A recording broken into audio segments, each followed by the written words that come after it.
हम उस देश के नागरिक हैं जिसके मुख में गंगा और हाथ में तिरंगा लहराता है। वो देश जो कभी सत्यम शिवम सुंदरम, कभी वंदे मातरम, तो कभी पंजाब सिंध गुजरात मराठा द्रविड़ उत्कल बंगा है। हम उस देश के नागरिक हैं जो हर ठुकराए हुए की शरण स्थली बन जाता है और 7 समंदर पार परदेशियों को भी अपने भाई और बहन कह के बुलाता है। और यही पूज्य प्रेम की भूमि भारतवर्ष कहलाता है, भारतवर्ष कहलाता है। અત્રે ઉપસ્થિત મહેમાનશ્રીઓ, શાળાના આચાર્યશ્રી, શિક્ષક મિત્રો તથા વાલા વિદ્યાર્થીઓ, સૌને શુભ પ્રભાત। આજે આપણે 78મા સ્વતંત્ર દિવસની ઉજવણી માટે અહીં ઉપસ્થિત થયા છીએ। 15મી ઓગસ્ટનો આ દિવસ એ ઇતિહાસમાં પ્રસંગ વિશેષ છે। 15મી ઓગસ્ટ 1947ના આ દિવસે જૂની ગુલામીની શૃંખલાઓને તોડી અને ભારતે પોતાના નકશા ઉપર સ્થાન ગ્રહણ કર્યું છે। આજનો દિવસ એ આપણે કેટલા કષ્ટો સહ્યા છે, કેટલા બલિદાનો આપ્યા છે, ત્યારે જઈ અને આજે આપણે આ સ્વતંત્ર ભૂમિ પ્રાપ્ત થઈ છે। 15મી ઓગસ્ટ અને 1947ના બરાબર મધરાત્રે 12ના ટકોરે શાસન ભવન પરથી બ્રિટિશ રાજ્યનો પ્રતીક સમૂહ યુનિયન જેક ઉતારી લેવાયો અને તેના સ્થાને સાહસ, શૌર્ય અને શાંતિના પ્રતીક સમૂહ ભારતનો તિરંગો લહેરાયો। આ દિવસનો આનંદ એ દરેક દેશના નાગરિકો માટે અવર્ણનીય હતો। આજનો આ દિવસ કે જે આપણને સ્વતંત્ર ભૂમિ પ્રાપ્ત થઈ છે, આજે જે આપણે આનંદ માણી રહ્યા છીએ, તેના માટે કેટલાય સ્વતંત્ર સેનાનીઓએ પોતાના જીવનનું બલિદાન આપ્યું છે। તો આજના દિવસે આપણે આપણા આ સ્વતંત્ર સેનાનીઓને કેમ ભૂલી શકાય?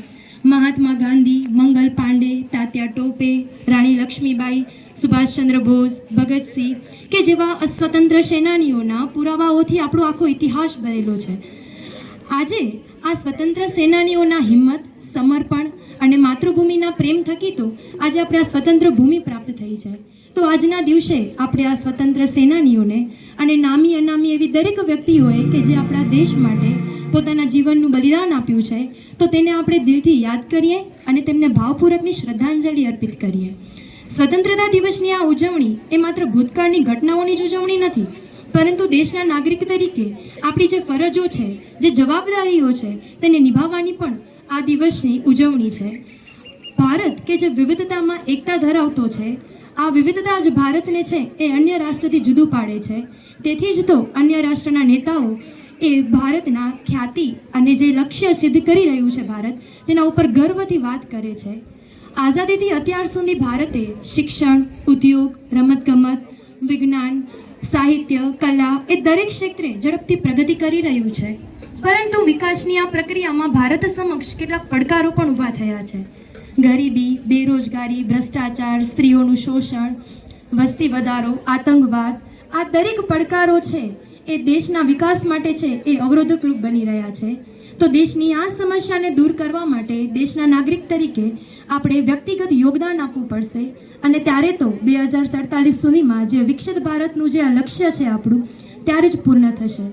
સ્વતંત્રતા એ ફક્ત આપણે અધિકારો જ મેળવવાનો દિવસ નથી, પરંતુ એક દેશના નાગરિક તરીકે આપણી જે જવાબદારીઓ છે તેને નિભાવવાનો આ દિવસ છે। આજે જ્યારે આપણે તિરંગો લહેરાવીએ છીએ, ત્યારે એક સંકલ્પ લઈએ કે આપણે આપણા દેશની સંસ્કૃતિ, પરંપરા અને ધરોહરને જાળવી રાખશું, દેશના મૂલ્યોનું જતન કરશું અને દેશની પ્રગતિમાં પોતાનું વ્યક્તિગત યોગદાન આપશું, અને ત્યારે તો એક ભારત મજબૂત રાષ્ટ્ર બનશે। અંતે હું અટલ બિહારી વાજપેયીના શબ્દો દ્વારા મારી વાણીને વિરામ આપીશ કે ભારત કોઈ ભૂમિ કા ટુકડા નહીં है, ये जीता जागता राष्ट्र पुरुष है, ये वंदन की धरती है, ये अभिनंदन की धरती है, ये अर्पण की भूमि है, ये तर्पण की भूमि है, इसकी नदी नदी हमारे लिए गंगा है, इसका कंकड़ कंकड़ हमारे लिए शंकर है। हम जिएंगे तो इस भारत के लिए और मरेंगे तो इस भारत के लिए, और मरने के बाद गंगा में बहती हुई हमारी अस्थियों को कोई कान लगा के सुनेगा तो एक ही आवाज आएगी, भारत माता की जय, भारत माता की जय।